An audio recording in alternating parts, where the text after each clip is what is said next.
Like every now and then, like you do something so awful, you don't. I wouldn't tell my dad.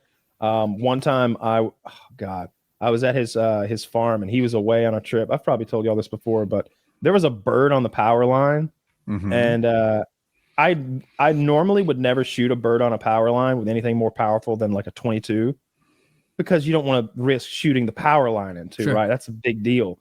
But there he was, and I had a really good rifle. I had this big Remington 40XB 22 250 with a 36 power Unerdal scope on it.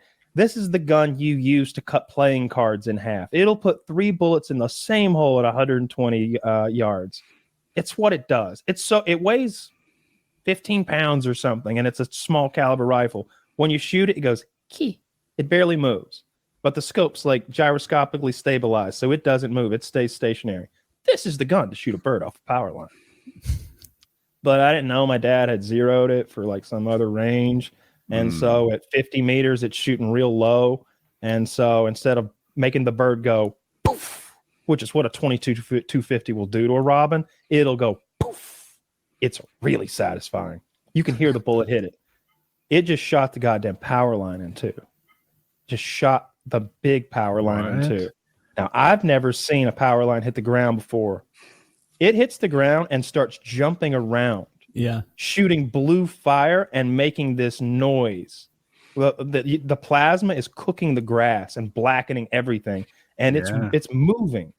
I didn't know it would actually move, and there it is. There's death. There's death right there. We're looking at it. You know that fucking thing, and of course the electricity's gone to an entire farm. And God knows where else. Anyone that way. Yeah. Yeah. And it's just me. It's just me there. So I had to run around, start generators, go to the gas station, buy a good 20, 30 extra gallons of diesel, make sure I topped all the tanks off, babysit those generators and like make sure everything was good until Dad got home. And I was like, man, that lightning hit your power line right in the fucking middle. Can you believe that? Hero Kyle saved the day, though. You don't have to pay me to be your watchman, but I take tips. Thank you, Kyle. And to be fair, I did step up and save the day. I just didn't mention that it was an act of Kyle, not an act of God. So really, the weather's been tremendous. Like, dude, that's what our neighbor said when I was getting some diesel from him. He was like, I didn't hear nothing. I didn't hear no lightning. I ain't seen no storm. Well, it was a freak storm, and it was a very quiet lightning. Sounded a lot like a gunshot. Actually, it was. It's called a one-strike storm. I was basically just like, shut up. Shut up. Did the wire stay like shooting out plasma and stuff? Like did you just like leave it like that, or like what happened there? It kept doing that for a significant amount of time, like a couple of minutes. And then the way I remember it is it stopped. And I think that's because there's some safety things or somewhere where the grid realized that it was detached and turned the power off. Somewhere along the line, it turned itself off there. Oh no, I went to the power company and told them about the freak, lightning storm. Right. They say, wow, sounds like real freaky. Yeah, we're 3 miles from there, and my car's dry. Happens all the time. That's 100% accurate. Everything you just said. About 3 miles. Yeah. About 3 miles. You like walk in soaked with like a rain hat on. Oh yeah. I had my umbrella. I was like shaking it off as I walked in. That was I didn't tell Dad that. What happened with that was Scott ratted me out to my dad. He told my dad, but then he told me, he's like, man, I let it slip about the thing, and I was like, damn it. I'd never told, and so like the next time he brought it up, I remembered that he knew, and I knew he was trying to fuck with me, and I was like, I did it. Don't try to pretend. Don't try to make me squirm, old man. I know you know. You're like messing with him, like now you're trying to turn me into the bad guy and all of that. Like just gaslighting your dad about the power lines. I'm the savior in this story. God damn it! I was stress testing that line. If it can't take a 22 250, I mean, come on. Let me tell you, it was ready to pop. Ready to pop. Mm-hmm. Yeah. Lucky I've I was never there. seen a downed power line in person. I bet it would be kind of neat. More impressive than that. I haven't seen one that was doing stuff. More impressive than that. I was driving into town one day in Livonia, and I was driving past the post office, and there's a power line where one of the the cylindrical power things that are up on the power poles. I don't know what they do. Transformer.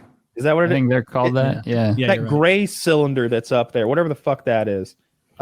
Lightning hit that before my eyes, 75 yards from me, and I'm looking in that direction because I'm driving, and I saw that fucking thing explode, and it made a huge fireball of blue and gold plasma, and then like sparklers rained down like in a movie. I thought that was just a movie effect, like when I blew up that car and they like CGI'd it all up. They're like, yeah, and then we do this, and it's that same effect that's in every. It's just a plug-in. But it looked like a fucking plug-in in real life. I watched that thing explode. It was badass. You could hear it. Cool. Well, obviously it was lightning. It was deafening. It was deafening. You could hear it so clearly, so well. Lightning's awesome. Every time I've seen lightning a bunch of times do crazy shit. My uncle was working on a car. Had a floor jack, a big metal thing on concrete floor. Lightning hit a tree outside, came through the floor jack and gave him a jolt. Oh my god! And like dropped him to the ground, and he's like laying there all fucked up for a while. They had to help him into the house. Jesus Christ. My cousin was working inside of a poultry house, and he had his hand on a metal feed line. Lightning hit outside, ran inside and hit him. And he was just jolted so badly. He was just in full, like he had lost it. He was just crying, like screaming, crying. Like he was just from the pain, I guess, but he was just sitting on the ground with his hands like this, crying when it hit him. So he wasn't being shocked anymore, and he was still. No, it was just it hit him in one like bam kind of like jolt, and then you're probably in shock. Like your heart just almost stopped. You almost died. I was a real pussy. I'm gonna be honest. Yeah, what a baby. Yeah. It's only lightning. Get Big boys don't cry, right? Did Ben Franklin cry? Hell no. He had syphilis too. You know what he did? He said, "Bring me another. Bring me another." They call him the Genghis Khan of syphilis. Did you know that? Goddamn right. He spread it around more than anyone in history. He loved it. He was and the part of the reason he did Franklin. it. Yep, Ben Franklin. And he spread it because he would often go to France and fuck hookers in France. Like this part's true.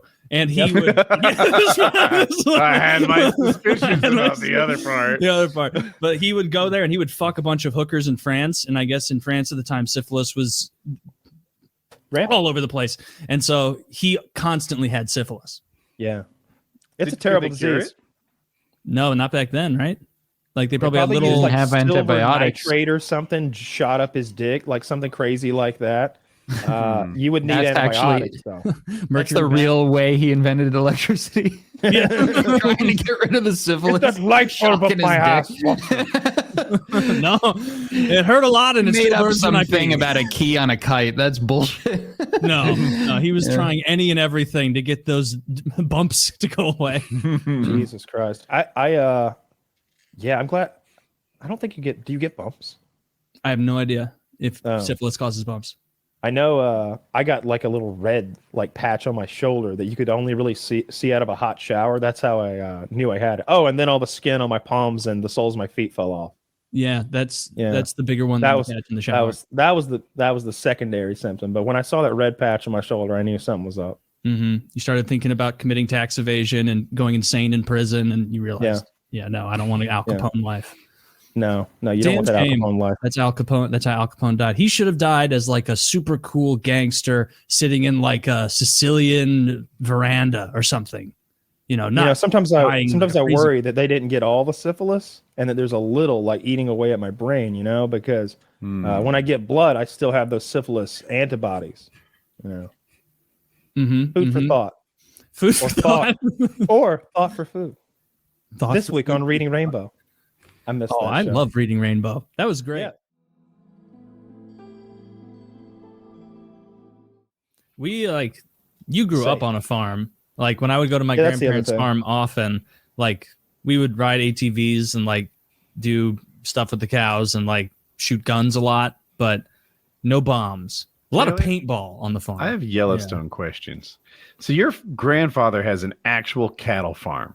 Not anymore. He's too old. He used to. Okay, that still works. Did he use cowboys and horses to manage the cows? No. He used ATVs and a truck largely.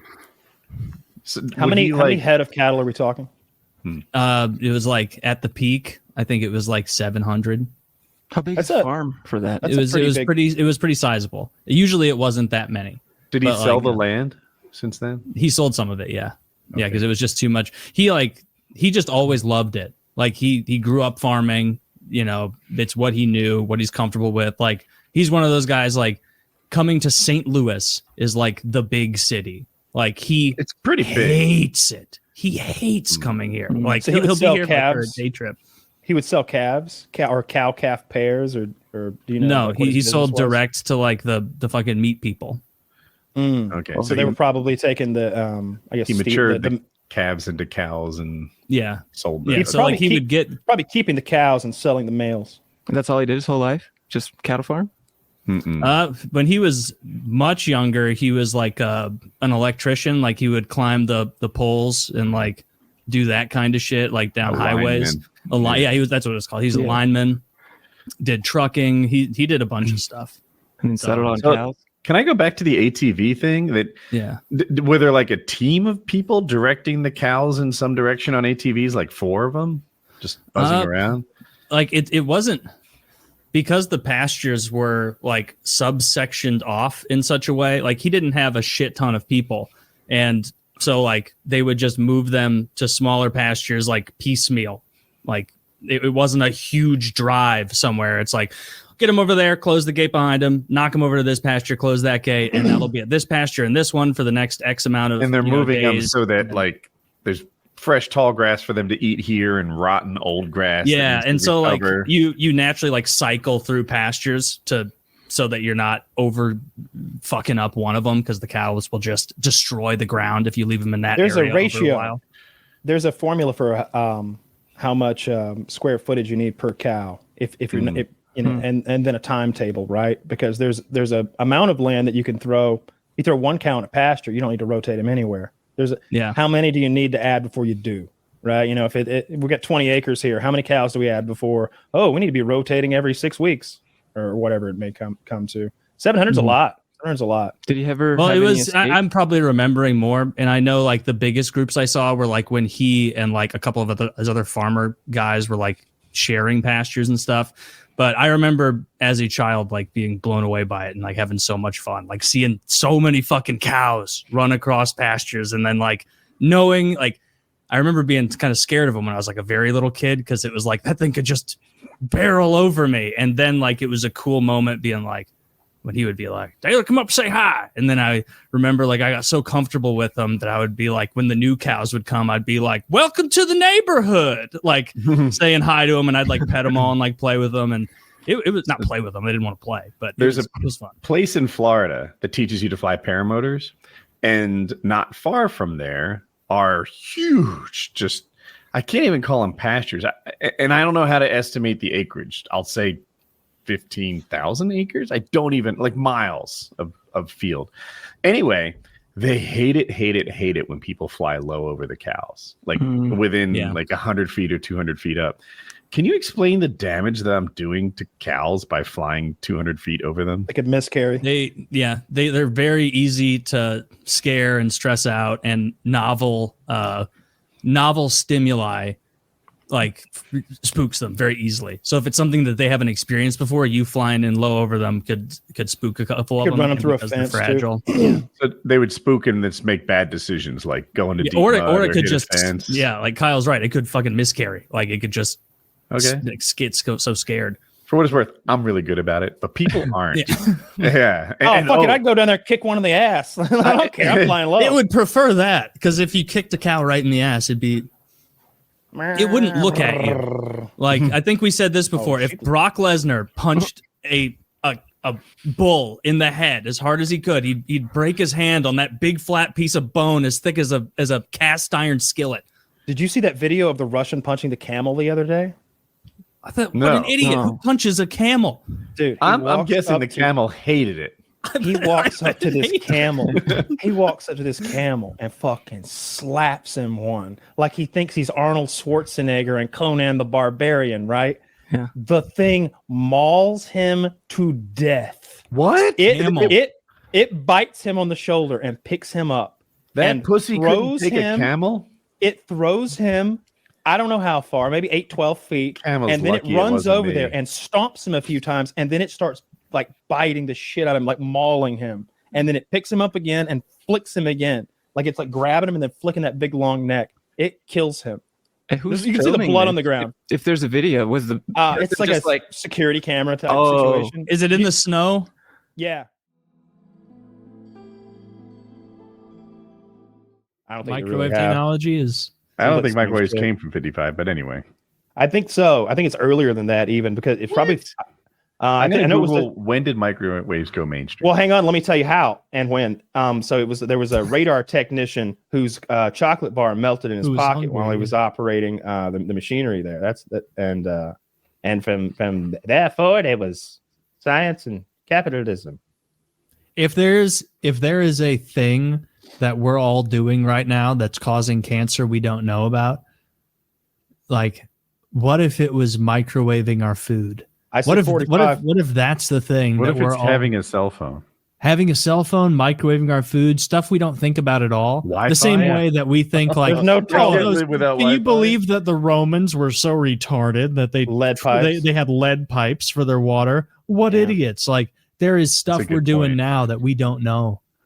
And on a related note, I bet there's stuff doing that some people know and they're just okay with it because of money. Like I've got Monsanto in my head using Roundup on the crops. Mm-hmm. I get it. There's apparently some evidence that says it's okay, but it just seems like if it kills bugs, it's not. Yeah, but they're like, right, they're really not. The issue is real farmers. The issue with all right, so Monsanto's a whole fucking pickle, but Roundup in particular causes cancer when you're exposed to it, like I was my entire childhood. We sprayed it everywhere. I was bathed in vast fogs of it, and we didn't know it caused fucking cancer. It's scary now to think. Who would have guessed poison was bad? But it kills everything, as you know. Like Roundup is like the grass killer down to, and they develop those seeds for various crops that are immune to it. So then you can just bathe everything in poison, and your corn keeps growing. And then, but Monsanto has like I don't know if copyright is the right word, but patented their fucking seeds. But the problem is your farm will germinate the farm across the road. It's literally pollen coming out of your corn stalks, fucking their corn stalks over there. And now they have your corn, your trademarked corn. Why are you growing my corn? I don't know. Your corn came over and fucked my corn. It'd be like if your horse got out and fucked their horse and they were hitting you up because for like breeding rights or something. Like it's like, no, your horse kind of raped my horse. My horse didn't ask for that, but that's not how the law works. So they blame the bumblebees. And so what happens is everyone has to use their seed, and then they have a monopoly. So they're evil for lots of reasons. Oh wait, so farmers lose cases where it just happened by pollination? They're growing trademark seed. Yeah, they do. It's like shucks. Yeah, it's like Monsanto has a stranglehold on a lot of farming, and a lot of farmers are not happy about it. I just didn't expect. Like I've had some business law courses, right? Here's a unrelated thing, semi-related. Let's say you're at a strip club, and a stripper comes over and starts rubbing on you. If you didn't ask for that, if you didn't I guess participate and join in, you don't owe her any money. There was no contract there. Mm-hmm. If somebody comes to my house and mows my yard, they can't put their palm out and say, pay me. It's like, no. You can't just show up, perform a service and expect cash. It seems like this corn thing is that times 10. Like if I didn't ask for this, if we don't have any contract with Monsanto, why do I owe Monsanto money? Because Monsanto is a multi-billion-dollar corporation and you are a generational farm owner, which means you are always just this close to losing the whole thing. It's like, oh, the crop didn't come in. Oh my God, hope it does next year. That's it. We're losing daddy's farm. So taking Monsanto on in trademark court or whatever court they go to, I believe that they've all seen the writing on the wall that Monsanto will spend whatever amount of money it is necessary to break them. And so it's best just to say, we're sorry, we'll buy seed from you next year. Yeah. Like they're good boys. Very powerful. Yeah. Yeah. The court system being so expensive, you can weaponize it. You know, they went back on Johnson & Johnson. Like, I think they ended up winning back the whole cancer from the baby powder thing. Oh yeah, did they win? Johnson won in the end. You think? I think they won in the end. I thought I read that recently that there was an appeal or something. It wouldn't be surprising. J&J is incredibly powerful. Women were spraying that shit on their pussies for years, giving themselves cancer. But I think they mainly manufactured baby powder with dangerous agents in it for. I think that talcum is just the dangerous agent. 60 years. Like I think talcum, hundreds of thousands of units. I think the active ingredient is the problem. It'd be like saying, you've been making brake shoes with asbestos in them? What are you thinking? Like, they knew. Like, talcum's the problem. I think it causes cancer. I think you might be right. Cancer. I wonder how it happened. I made this assumption, which seems to be wrong, that people were breathing in this really fine dust. Because as you know, you breathe in any fine dust, it's bad for you. But it seems like it was something different than that. Yeah, ovarian cancer? Yeah, they put it on their sweaty, stinky pussies, and they get it that way. That I believe I've so it is written, so it is. It's definitely the science. I refuse to believe anything otherwise. That's got to be what it is. Because I just imagine like those ladies in the '60s with their multiple undergarments and stuff, like multiple layers on a hot summer day, you know. And like, there definitely wasn't the need for feminine hygiene that we see today. I think a lot of people were hairier back then, and I bet they'd really dose that beaver with a good cloud of talcum to start the day. Yeah. I bet it would get like, I'm imagining it making this weird like white muddy sections at the creases of their like it like cakes up. Yeah, cakes up. What does he call a non-Newtonian fluid when you take like that's what pussy juice is. Yeah. Well, when you mix enough baby powder with it, it becomes a non-Newtonian fluid. Yeah. My dad would always threaten people. He would literally threaten people with physical violence, and that sounds like a terrible idea, but like it would usually work. Yeah. I like there was a guy who was stealing tools from him once, a contractor. Like he's the contractor and he's stealing my dad's tools. And my dad like goes to the guy's house and the guy's daughter is there. And it's like she's like a little girl. She's like 9. And she's like, "Hey, is your dad around?" He's like, "No." He's like, "Have you seen my tools?" And she's like, "My daddy took your tools." Oh my God. And he goes and he beats the shit out of this guy. And he's like, "I'm going to come back. And if you've hurt that little girl, I'm going to come back every day. And you're getting more of this." Just like beat the shit out of this guy who had stolen his tools. And he's like, "And I want to know where my tools are." He's like, "I've sold the tools. I'm so sorry. I sold the tools. Who'd you sell them to?" So then he's like having to like go around and track down. It wasn't his tools. It was like race car parts. It was like this real fancy, like multi-barrel carburetor from a drag race car. It was all this stuff this fucking scumbag had stolen. God. People are scummy. It's hard to find good contractors. And it seems like the contractor business is somewhat populated by scummy people. It seems like it's, I don't know for what reason, but it's hard to find good people to come into your home and do drywall, carpeting, heating and air, duct work, like plumbing, you name it. It's hard. I think they can take their breaking and entering skills and then go to prison and come out, and that turns into like a little bit of actual repair work and handyman work that they can employ. We did have those classes in prison. Like HVAC was a big one in prison. Oh, I thought you had breaking and entering classes in prison. Oh no. We taught those. If anyone needs the breaking and entering classes, it's some of the guys in prison because they got caught doing it. Okay. So I have a good contractor. He built an amazing fence out front, and I'm like very little tiny like tile misalignments drive me nuts, and doors not shutting completely correct. And you have to shove them closed. I'm like, it tweaks me out. And this fence he built is like, I'll go out at night and just rub the fence where the joints are because they're so fucking perfect, like laser aligned. I'm like, oh, I need this guy to redo my deck. I need this sort of precision on my deck. So I get a bunch of quotes, and he comes in way under everybody else. And I'm like, actually thinking to myself, like, I don't care if you were the most expensive. I just need this kind of quality in the deck. But I'm also thinking he didn't give me the right quote. Like he didn't add in enough for whatever. And this was before lumber turned into the price of lumber turned into the global warming graph. It's crazy right now. Yeah. So he comes in every week while he's redoing the deck. He's like, hey, I got to talk to you. And I have this big smile on my face because I'm like, I know what this is. I know what you want to ask me. He's like, yeah. So the lumber, I called around and it was like, it's going to be a month or it's going to be another $3,000. Like he's doing it from like further than hitting distance. He's like, I don't really know how to say it's going to be like another $3,000. And I'm like, he's using head movement while he tells you the price. Yeah. He's like, how's your day been? You want to sit down? Maybe put your hands put your hands in your pocket. So it's been great. I don't even care. Every week he's like, you know what? Did you want the old deck demo too? Because that's going to be another $1,000. I don't know. I'm like, oh, you didn't put the demo of the deck in the quote? Of course not. Of course you didn't. You're fine. You're fine. No worry. Don't worry about it. I get crazy. What? Just like no, leave the old deck there. Just no, build over it.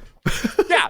You have phase technology, right? They can both exist at the same time. Build inside of it. Dude, I don't want to take up any extra space either.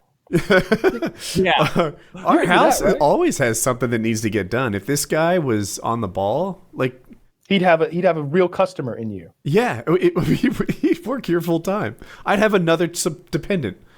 Dude, let me tell you about the greatest employee of our generation. And it's this guy that works for my dad right now. I think I've mentioned it before. Jeremy. It's shocking. The fucking jack of all trades this guy is. He does everything for my dad for a very low wage, like $10 or $15 an hour, plus like little bonuses depending on like what the job is. He does the grocery shopping. He puts the groceries away. And like, this is a little thing, right? Little thing. My dad's got like, obviously like a normal refrigerator, but then he's got like one of those like Coca-Cola refrigerators. It's like Coca-Cola themed, like in his little like front on it, maybe. Yeah, it's got the lever and it's like looks like a big Coca-Cola thing, and it's in his like guitar room with all of his amps and guitars and like his big couch and everything where he goes and like chills and plays.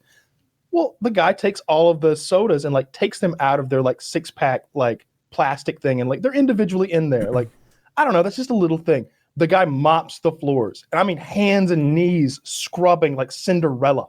Okay, like sweat dripping off of him. Like he has to work backwards because to clean his own sweat. He's sweating so profusely. He makes the beds. He cleans the toilets.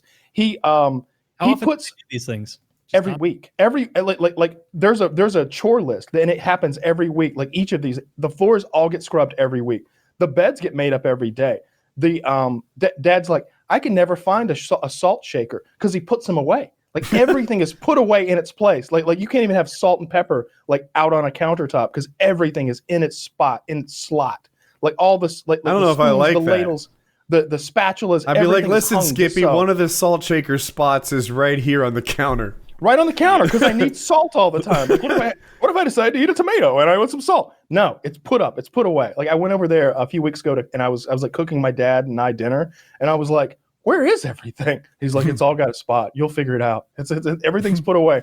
The guy cuts the grass. He cleans the gutters. He cleans the pool. He keeps the pH in the pool just perfect in the saltwater pool. Like he trims the roses. He fertilizes the garden.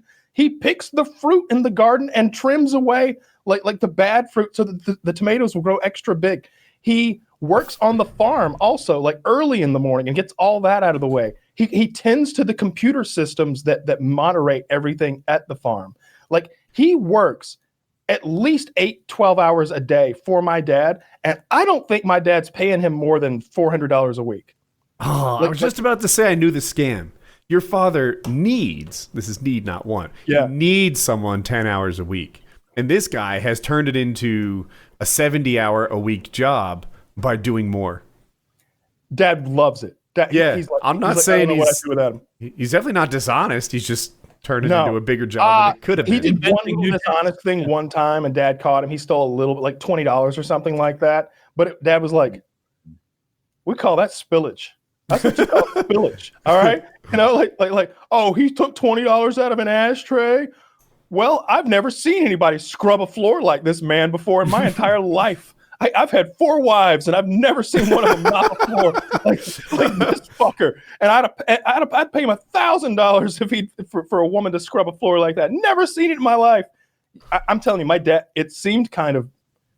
My dad didn't mean it this way. He was just trying to illustrate to me like how hardworking this guy is. But my dad sent me a picture of him scrubbing the floor, and he's just on his hands and knees, and like he looked like a slave. He's a white guy. He looked like a slave, though. He looked like an indentured servant scrubbing this floor, and she's so red and sweaty, and he's got his shirt off, and he's just like he's looking up like he's clearly like out of breath. He looks up, he's like. And my dad's like, ka-chink. I just want to show Kyle how hard you work. And I'm just like, God damn, he's working hard. It's just he's trying to earn back trust after that $20 bill incident. Yeah, there is nothing that you can imagine like needing to do around a household and a farm that this man doesn't do at this point. My dad's handle termites. Can he redo foundations? Can he do stuff like that? I mean, you pay for not a plane ticket. No. A bus ticket. And this man will be at your house, not tonight, but tomorrow. And he'll do his damnedest to fix that foundation. He'll be crawling through your ducts like James Bond looking for fucking termites. He'll be biting them. He won't even need poison. Doesn't know how to fix a foundation or kill termites. He's just hitting them, pushing dirt back in place. He's going to grind the termites up, make a paste, and repair the foundation. I like this guy. Man, now we're making money. He's clearly like gay, like effeminate, like dude. I met him the other day. And Dad was like, you know, he's been wanting to meet you for a while. He's like every now and then when you send me a picture of you, I show it to him, and he's like, oh, I want to meet him. And so like I met him, I shook his hand. He's like, it's real nice to meet you, Kyle. It's real nice. I just been looking forward to meeting you for a long time. Well, it needs to be asked. Does this guy keep in shape? I mean, you know, scrubbing those floors keeps the man taut. All right, I'll say that about him.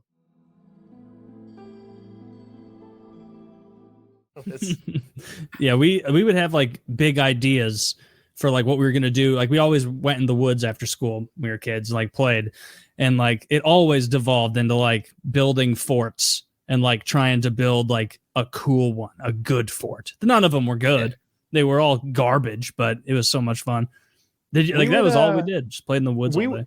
I would do little projects. We would put rope swings in. There was a couple of big trees on the property. One of them was over a creek, so we would put rope swings in, and like we would dam the creek up. We had a couple of creeks. Yeah, we did. Yeah, we did that. That was awesome. And I was like super into it. Getting these big rocks and like putting sticks in vertically, and then sticks horizontally, and then stacking the mud in. And I was legitimately damming the creek up pretty good. It was fun. Yeah. And that brings back so many memories. Go in there. There's a lot of clay here. It kind of smells bad. Even it looks blue.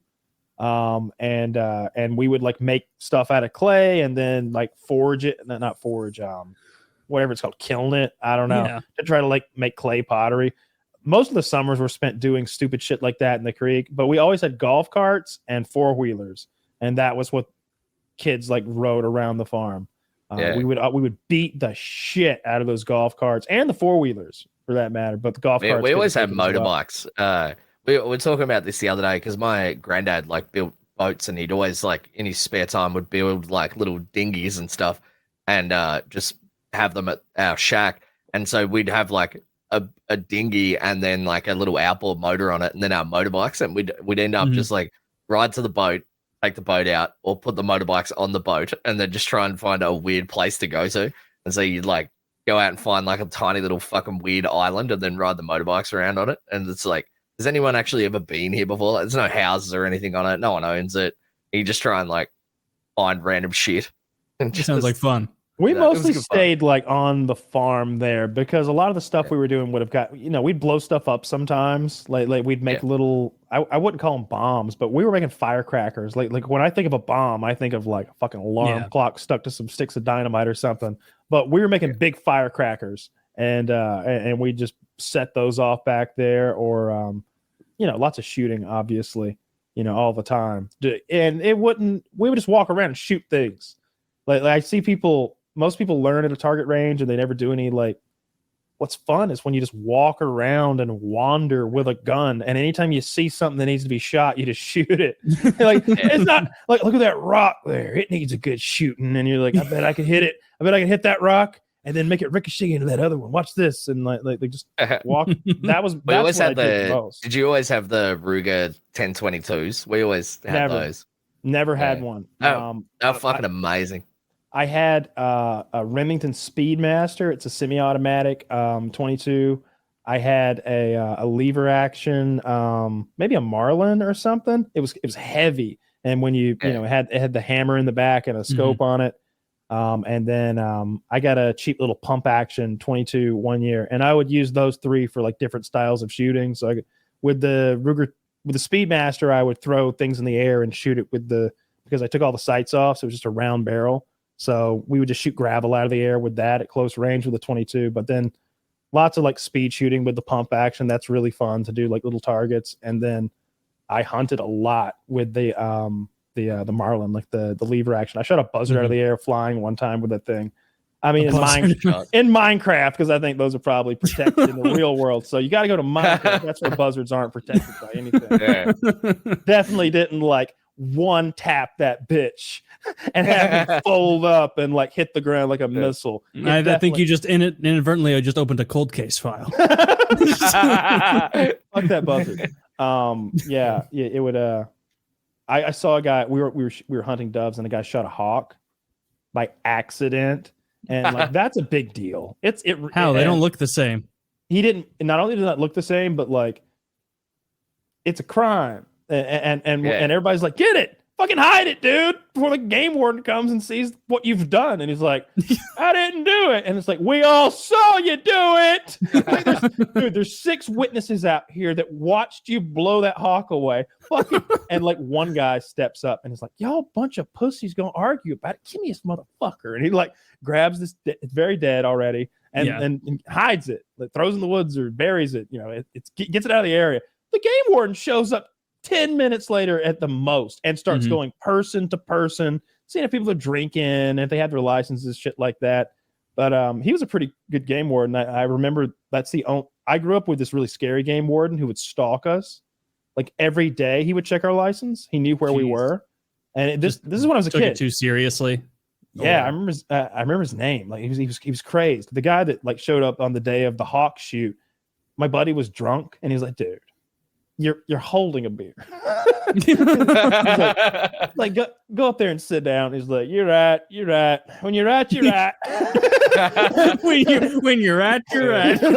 And he went and sat fucking down. He was pretty cool about it. He could have locked him up probably, or fined the shit out of him or something like that. But this other game warden, as a kid, like my dad and I would hunt separately. I don't know, I was maybe 13 or something like that. And he'd be down the road 1,000 yards, 2,000 yards away somewhere, but we're completely out of contact. What's the point of a radio? It's going to, and everything's going to hear it. Like this is before text messaging. And every time I would cap a deer, this fucking guy would be like somewhere within earshot on like the greater property there that we were on. And he would drive to me and be like, you get one? I'm like, yeah. Well, let's walk down to it and make sure you did it right, and then we'll check your license and this and that and the other. Like he stalked us for weeks. It was so weird. Did he have nobody else in his territory? Just you guys? There was a dead we always used the farm truck when we went hunting, and so there was like the crusted up remains of a dead baby chick back there, which is not an uncommon thing to happen on the farm. They die by the thousands, but it had like turned to like just a little skeleton with some feathers stuck to it. And I remember that game warden looking in the back of our truck and being like, What's this, pheasant? It's like, are you out of your goddamn mind? It's a dead fucking chicken, you asshole. You're gonna fucking run some DNA. God, you're such a piece of shit, dude. Why are you stalking us? Who do you think we are? We're deer hunters. We are deer hunters. At worst, we're trying to kill one and hide that we killed it and not mark it, right? At the time, you've got $2 a year. It was like hawk flower in your truck bed, apparently. That guy was such a piece of shit. That I was homeschooled that year, so I hunted every morning and every evening. So I'd see this guy. I'd see this law enforcement guy on a weekly basis at least. It was crazy. He stalked us so much. Never did kill the deer there. There's a giant deer. That's how deer hunting goes sometimes. When a bunch of people hunt in the similar area, there'll be the tail of the big one. Oh yeah, Jimmy seen it down there. He was on the combine. He looked down there and big and maybe 10, 12 points, 18, 20 inches wide. I'm telling you, I seen it, Jimmy, seen it. And then it's like, fuck, I've been down here every day for a month and a half and I haven't seen the big one. And then everybody's calling bullshit. And then sure enough, this cocksucker who was riding a combine, the deers get used to farm equipment. They don't even think of it. It's like background noise. He's on his combine farming, but he keeps his rifle in there with him. He sees the deer, hops out, turns it off, and he's the one who kills the big one. And it really was. It was kind of a once in a lifetime kind of deer. The deer don't bigger than any deer you've gotten. Yeah. The biggest deer I've ever killed was 11 or 12 points, and I think only 17 inches wide. That's how wide the interior measurement between the the antlers are. It's kind of a rough way of telling somebody how big something is. They have a whole scoring system that's pretty silly where they measure. I think it's how many total inches of antler there is, and then there's some sort of maybe they factor in how symmetrical they are too. That there are these things, these Buckarama contests, where all these people put money in, and the idea is we're going to see who kills the biggest deer this year. And we're not talking about 10 buddies; we're talking about 10,000 guys who go to Bass Pro Shop this year, and they make you do a lie detector test once you turn in your fucking did you kill this deer in a lawful and judicious manner during the act of hunting? I do so swear. You have to, because you're winning a boat or a truck or something like that. And in Minecraft, this guy raised a deer for years until it was enormous. And it was this specimen. And then he got his license. He put his camouflage on. He put his vest on. He got his legal weapon. He climbed a tree right next to the deer pen, and he shot that son of a bitch. So they were like, did you kill this deer during the lawful action of hunting? And goddamn right. To your knowledge, that is correct. Yeah. The only law he broke was you're not allowed to own a deer. You can't own a deer. It's wildlife or whatever. But yeah, they had those crazy big wildlife sanctuary. They had those big contests, and the guy who shoots the biggest deer that year is going to it's pickup trucks and bass boats. It's a lot of money involved. Damn, there's a lot of huge bucks these people have killed. Yeah, good. What a great idea from that guy, though. It's a damn shame he didn't get away with it.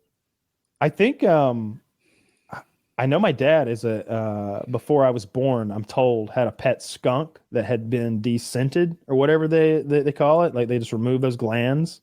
And I think they kept it in a pen, out back. It was not an inside skunk, I guess. But I was like, what the fuck? I come along and we get rid of the cool pets. I would have loved to have grown up with some kooky pets, but I guess not. One of my friends' mums has a possum and a cat, and they just roam around together, eating all the mice and stuff. Fucking possum? Yeah. Well, the possums are sort of different down here, though. They're that's right. They look more like raccoons, but yeah, that thing just hangs out. It'll sometimes come inside. You're sitting there by the fire at night, and you've got the door open, and the cat comes in. Sometimes the possum will follow it in, try and get a little bit of food off you and stuff. I just looked it up. These are way cuter than our possums. They're hella cute. Zach, show me an Australian possum. Yeah, it's a brush-tail possum. Brush-tail possum, yeah. Yeah. Yeah, just 5.3 pounds. Just a little fella. Oh, they've got massive claws though. If they fight cats, they just for hanging fuck on, cats up. Yeah. Cats are no joke. Yeah. Oh, they'll beat a cat easy. Yeah, they're fucking vicious. when they're nice though, they're pretty funny. Oh, that's a much cooler animal, dude. Your possum is so cute. Our possum looks like a grizzled police vet. Yeah. He's been on look at the claws claws on him for too long. I shot a possum one time. I felt so bad afterwards. I didn't know what I was shooting at. It was just eyes in the dark. Yeah, it went dead immediately, or so you thought. It was just laying there bleeding on me. Our ones are real savage. Like if you don't hit them in the head with a 22, they'll just walk away. They're like really strong. It's weird. Jesus, it's got. I would have it as a pet. I bet you would like that, Taylor, if you ever did any varmint hunting, like when you go and shoot coyotes or foxes, because that's like the major complaints from hunting can be solved. Like hunting is mostly ambushing, and so you got to wait and wait and wait hours and hours, hundreds of hours. I've done this, thousands probably, just sitting in trees and sitting on stools doing absolutely nothing and trying not to fall asleep. It's very boring.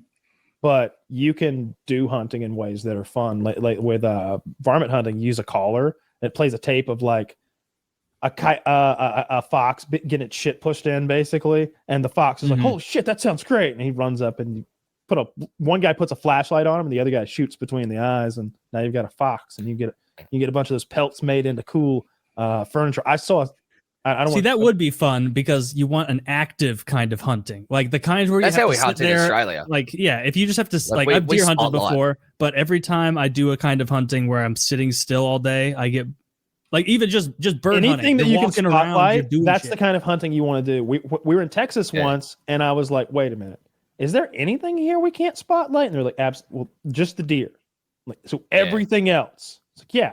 So we get on top of the cage that's on the pickup truck, and we're just lights on going through the Texas wilderness. Like, something there. Is it a deer? Nope. That's how we hunt military hardware. So it's just like da da da da da da da da da.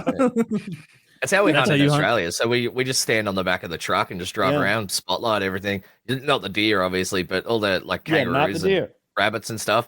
But yeah, it's great. The kangaroos, like if you're far enough out, like if you're in like wilderness, like my friend has like a lot of property that's like in the middle of fucking nowhere. They don't even know what's happening. Like you can drive up and like fully, it's like a fucking gangland style execution. Like you could drive up in the driver's seat, put a gun out the window, almost touching their head, and just kill them. All right, well that's a little Jesus Christ.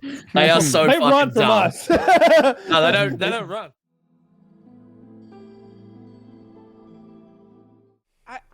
You don't think you'd enjoy like some sort of like a ranch hand or like on a dude ranch, like you're living out there on some sort of rustic lifestyle, working with animals, maybe, you know, every day. I think you're totally right. I think that sounds fucking awesome. And the one thing that I think Taylor is off on is I really enjoy machinery, right? Like fixing it, making it work, watching it be productive, you know? Like if I had some big fucking auger that moved grain into a tower and it was like going and the grain's pouring in the top, I would love that. Like that's like, look at what I'm doing. I moved 19 tons of corn today. Like that.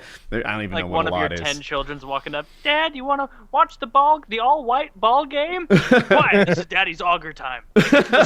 No, the problem in the 1930s is I feel like, you know, like I know tractors from the 30s, and they're just little things that were getting started. Probably they competed with horses. No, I need to exist at least in like the 80s or something where there's some... You could do it now. Like now. There's generational farms going now. You know, I know people that do that. You know, it's the uncles, and they make money too. Like a lot of people hear farmer and they think just barely scraping by, crushed by their loans, etc. And that's probably true of some farms, but there are a lot of farms that are just outrageously successful, multi-million-dollar businesses that buy like $250,000 equipment every 2 years because they need to keep it fresh and they always want to be under warranty. And like there are farms that are just wildly successful. And yeah, I know guys that you just described them perfectly. It's two brothers and one of their sons, and then they got maybe 2 or 3 guys that work for them, but they've got several thousand acres of land, and they rotate the crops. You know, sometimes it's corn beans, sometimes I said corn bean. But sometimes it's corn, sometimes it's soybeans, sometimes it's wheat, sometimes it's silage or Milo or something. I don't know what they're fucking putting. Millet, yeah. But they're always rotating the crops, and they've got all these combines and loaders and gigantic grain bins that you could fit a house in, and They've got semi trucks that they haul it in, and it's a real big business that they've got between the three of them. And I guess they split the profits evenly, and they also own like multiple poultry farms that they're paying people to operate. Like, they are professional farmers. Yeah, and it would be a fun life. I think. Did you say it would be? It would be. Yeah, I think I'd like it. Just operating the tractor would be awesome. You know, just sitting there, the GPS pulling it around, and like all that work happening is a neat thing. It's one of my favorite things about woodworking. Like I bought a card catalog. I don't know how many drawers it has, like 100 or something like that. And I use it to store all my nuts and bolts, but I had to replace all the drawers. I reused the drawer front, but I built all the drawers, and then I had these dividers in it. And I must have pushed through like 5 or 7 miles worth of wood through the table saw in a day, just building like hundreds of drawers and making all these dados where the drawer dividers would slide in and stuff. And I really freaking liked it. Just miles of wood flying through, machine work, and accomplishing stuff is my drug. I liked helping out on the farm. Like, my grandpa had a farm, like not like raising crops, like it was a cattle farm. Mm-hmm. But I liked like it's like an elegant simplicity to it, where it's like, we got to get this done, and it's not like an intangible kind of like, oh, I need to contact this guy, I need to establish this relationship, but I need to go over here and do this, and it's kind of like all up in the air. It's Have you seen Mark from Accounting yet? Go see Mark from Accounting. Yeah, it's like, we need to build fence from here to here, and we cannot go get lunch until we do this. And it's like, all right, well, I can see the progress and how long it's going to take.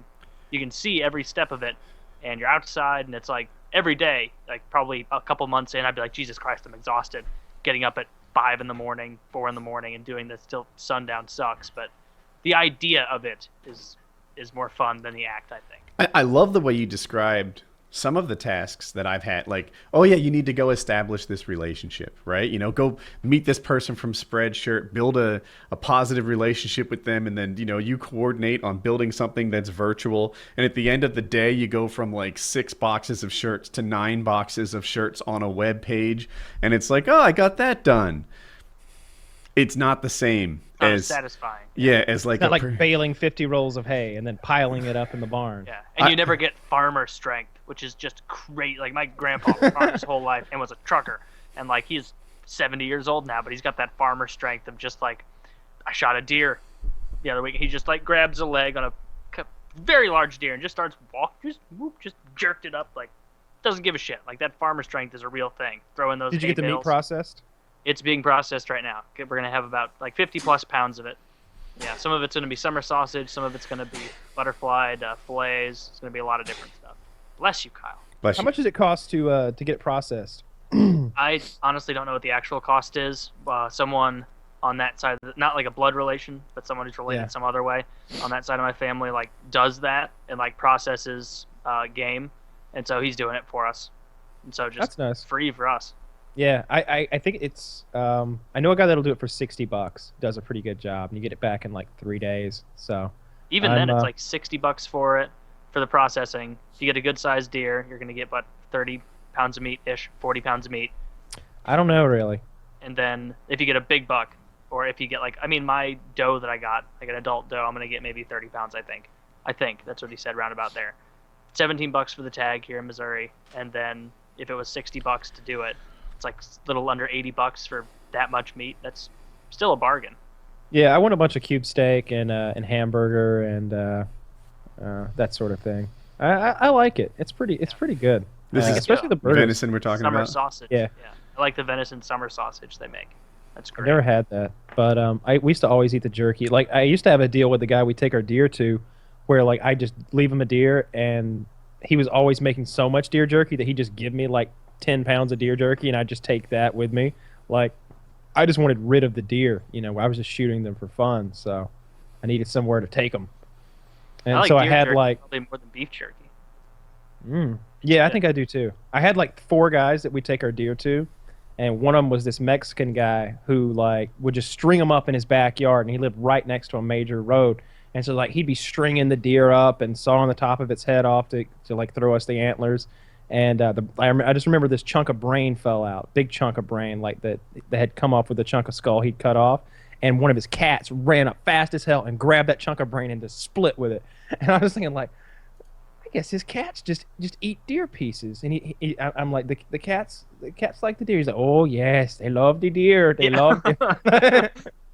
Those cats, like, those weren't even his cats. They just hang out. They're loving it. They're just waiting on deer There are bits. more and more every day. Like, They won't steal. I They am won't dealing stop with coming. so many fucking cats, hombre. I can't handle it. Hombre? Nobody business, yeah. I don't know. I told you, no Mexicans live in this area of the country. I guess not. Yeah, that's true. I would like. I need to go. I really want to go shoot a deer. The reason I haven't gone is because, like, I know my dad doesn't want me to shoot any of his deer. He'd let me go shoot them, but he likes them. He doesn't want them shot. So I need to go somewhere else and shoot one. But I don't know where to go. I could go on these wildlife management areas. But last time I was in one of those, it was a barren wasteland from whence we could derive no sustenance whatsoever. None.